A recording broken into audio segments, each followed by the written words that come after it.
Heather, it's wonderful to have you here, and thank you so much for coming to Spain. Manuel, it is great to be here, a privilege to be with you. Thank you. I want to begin talking about Ukraine. We're talking about Russia writ large, but in particular, Ukraine. So how do you see things evolving on the ground in Ukraine? How do you see the future, the conflict evolving and moving forward in this very pivotal year as well for events on the ground?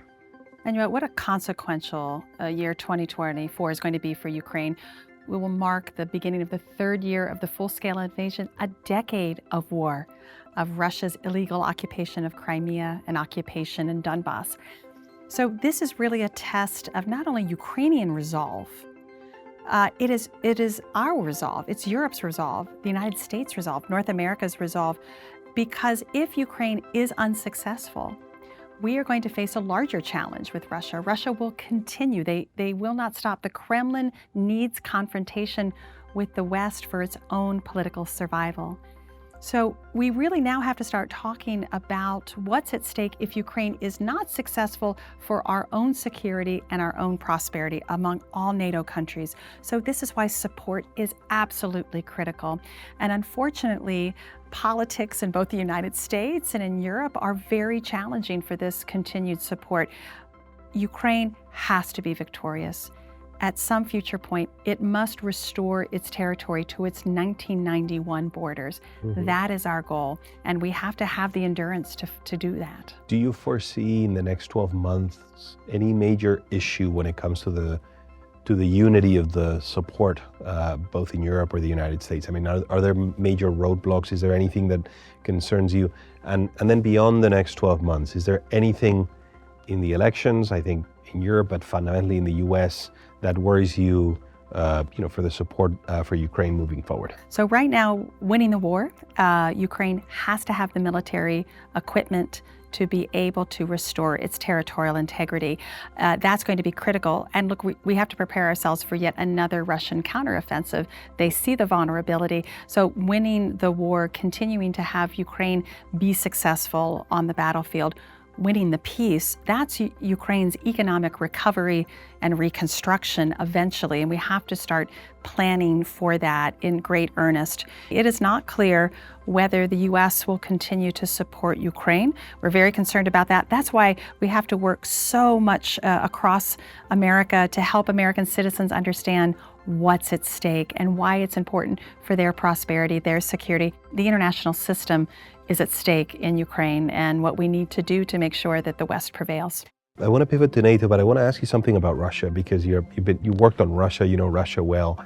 How does this look on the Russian end? I mean, is Russian support and capacity to sustain the effort, is it unlimited? I mean, is it under less constraints than the ones you see in Europe and the United States? Because it's a bit of a black box, and I think it's hard for folks to see beyond the headlines. And we tend to think that, Russia is a much more solid bloc than sometimes it is, and it has fragilities within it. But how does this look on the Russian end?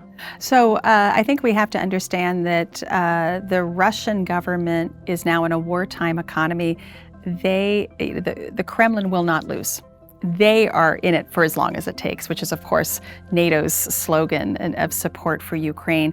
So what President Putin has done is everything is being given to this war effort. And we have to have that same determination on our end to say, no, this cannot stand. We cannot have a larger power continue to invade its neighbors. 2008 in Georgia, 2014, and again in 2022 in Ukraine. Forces in Moldova that the Moldovan government has asked Russian forces to leave. They will not leave. If we allow this to stand, we are accepting a new international system where larger powers can influence and directly invade their neighbors. And of course, we have the Indo-Pacific example with China asserting itself in the inevitable reunification of Taiwan. So this is a larger problem. And so President Zelensky of Ukraine has been absolutely right in saying this is not just about Ukraine. This is about the future of the international system, which is why respect for international law is so important here. Yeah, absolutely. And I mean, this is part of the European experience as well. I mean, we've had a long history of a continent where these values, these norms were not respected. And it led us to a state of almost constant war. And I'm not sure we've done a very good job at explaining this to the rest of the world, that these are very important principles and that they guarantee peace. I mean, the territorial integrity of countries and their sovereignty, these are very important principles if you want to fall into a situation of almost permanent conflict. I want to pivot to the NATO question, because you've also worked on NATO, of course, very extensively. How do you see the future of the alliance? And of course, I mean, there's this constant question of the US elections. Where do you see it moving forward? Clearly now Finland and Sweden coming in, strengthened alliance, much more exposed, of course, in the east. I mean, we've now inherited very large borders that we need to protect as an alliance. More forward deployment in the eastern part of the alliance, but where do you see the alliance moving forward? So as we get ready to celebrate the 75th anniversary of NATO, and you think about 75 years ago, there were 12 countries. Now, absolutely, we hope Sweden's entrance will be very quickly. In Washington in July, we're going to celebrate an alliance of 32 and a border that goes from the Arctic to the Mediterranean. This is a source of great strength. And I think, putting aside the politics in the United States, NATO has drawn up regional defense plans, the first time since the end of the Cold War. We have members focusing on increasing their security and defense and understanding that warfare crosses so many domains. There's, information space, that warfare, the economic domain, space, cyber. This is, again, tragically, Manuel, we can't say that never again, because we see Europe, the continent, is at war again, but I think we can clearly say never alone. Mm-hmm. And I think this has been the powerful message for Finland and Sweden to transform their own status of neutrality into joining an alliance. It's extremely powerful. But you're absolutely right. Many Americans are questioning, and have been questioning for some time, the value of allies. They see the costs and what they believe is an unfair sharing of those costs, that the United States has the preponderance of the weight of military strength and security. We see that happening in the Red Sea right now. We see that happening in the Indo-Pacific. So they understand costs. I think where we have fallen short in the United States, we have to also talk about the benefits of having 31 allies standing shoulder to shoulder with us. And of course, the first time NATO has ever invoked Article 5, the attack against one, attack against all, was after 9/11. And we need to remind the American people that we receive benefits from this great alliance system, but there are costs in the investment in that security alliance. Good question, and then we move to the final bit, which I want to ask you about the Indo-Pacific, which you raised, in China and Taiwan. But there were constant rumors during the Trump administration of Trump sort of thinking about leaving NATO. There was a big reporting recently on Trump conveying. Yes, Thierry Breton shared with us that insight. Yes. So Thierry Breton shared this this moment of Trump saying that the U.S. would not abide by Article 5 commitments.